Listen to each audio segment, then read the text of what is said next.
السلام علیکم۔ T20 world cup میں پاکستان نیوزی لینڈ سے کل ٹکرائے گا۔ شاہینوں نے کیویز کو دبوچنے کی تیاریاں کر لیں۔ وفاقی حکومت نے بھی کل بدھ کو عام تعطیل کا اعلان کر دیا۔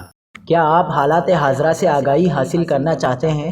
خبر کے پیچھے چھپے اصل حقائق جاننا چاہتے ہیں تو ابھی سبسکرائب کیجیے ذیل پاکستان کو اور ساتھ ہی گھنٹی کے نشان پر کلک کر دیں۔ آپ کو بتاتے چلیں کہ پاکستان اور نیوزی لینڈ کے درمیان کل ہوگا سیمی فائنل مقابلہ۔ دلچسپ ہونے کے آثار۔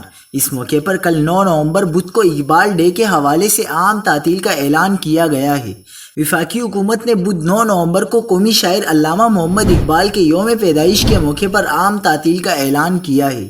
وزیر اعظم میاں شہباز شریف کی جانب سے اقبال ڈے پر عام تعطیل کا اعلان کیا گیا۔ حکومت کی جانب سے عام تعطیل کے اعلان کا نوٹیفیکیشن بھی جاری کر دیا گیا ہے۔ کل عام تعطیل کے اعلان پر ملک بھر میں خوشی کی لہر دوڑ گئی ہے اور لوگ پاکستان اور نیوزی لینڈ کے سیمی فائنل سے لطف اندوز ہو سکیں گے۔